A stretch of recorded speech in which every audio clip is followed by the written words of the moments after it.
Hello and welcome to the Morningstar series 3 Stock Picks. Joining me today to give me his stock picks is David Keir. He's co-manager of the Saracen Global Income and Growth Fund. David, thanks for joining me. Good morning. So let's go straight into it. What's your first stock that you're particularly interested in at the moment? First stock pick is General Electric, which actually is now one of the biggest positions in the fund today. We came across General Electric earlier this year. General Electric, as we all know, is one of the biggest industrial companies in the world. It has a great attraction to us because it has a lot of the characters we look for, namely revenue growth, strong operating margins, a very strong balance sheet. Actually, the company, pre the Alstom deal, which was announced yesterday, has net cash on the balance sheet and obviously has a very strong dividend yield of above 3%, which we expect to grow over time.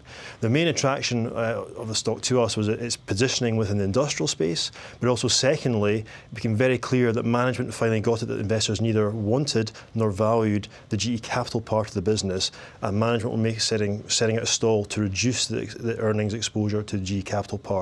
And we expect that to continue. We expect that the business to be 90% industrial, 10% GE Capital as we look out. And we expect management, as they sell down the GE Capital, to return about 90 billion of funds to shareholders through share buybacks and dividends. And we think that's a very attractive investment over the long term. That certainly would sound appealing to any shareholder. But what would be an associated risk with this stock, in your view? Well, I mean, we're attracted to it for the industrial side of the business. And clearly, global IP is a big driver. But GE makes 80% of its industrial earnings come from the aftermarket, the services side, which is much higher margin and much more stable and steady. So we think that will counterbalance the global IP risk of a slowdown. OK, let's move on. What's your second stock pick? Second stock pick, stock bought recently, is Rio Tinto. Historically, we've had no exposure to the mining sector in the fund at all, but we run proprietary screens, and Rio Tinto and Billiton as well actually both appeared on our screens earlier this year.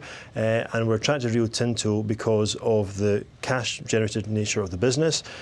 Even at today's depressed commodity prices, which are already down, for iron ore, down sort of 50 to 7% of its peak, Rio Tinto still enjoy an EBITDA margin of about 50%, which is pretty incredible. It's got a very strong balance sheet, and it's the management team, a new management team, are committed to taking costs out, cutting capex, generating free cash flow, and obviously progressive shareholder returns. And the shares currently yield sort of nearly 6%, and actually management increased the dividend by 12% with the results there in the summer. So we think the risk reward is very attractive over the long term.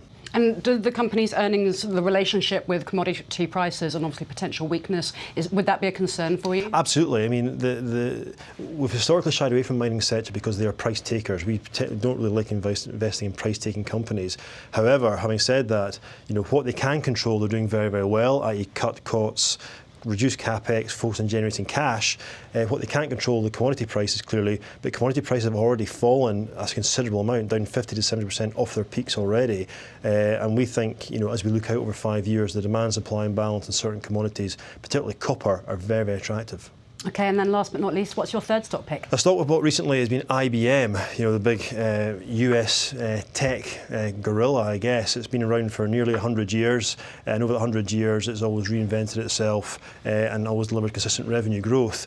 At the moment, it's going through the doldrums. It's just reported, I think, 14 quarters in a row of reduction in revenue. But we're attracted to it because the valuation is very low. It's got a strong balance sheet, and the yield, because the shares have been so poor, is now north of 3%, which is a key threshold for us.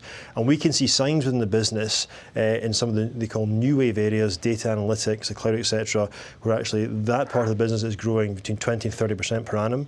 That is now an increasing part of the business. It will be 40% of the business by 2017. So we think the top line will inflect on a sort of 2-3 year view, and when it does inflect, the earnings will inflect and the shares will re-rate. And in the meantime, we're being handsomely rewarded to wait with our patience with a dividend yield. And obviously management actually just increased their dividend by 18% with the last quarterly numbers. So we think the market's completely given up on IBM, and history would tell us that actually that's the wrong attitude. So you're seeing light at the end of the tunnel there, but is there anything that would be a sort of a warning signal to you?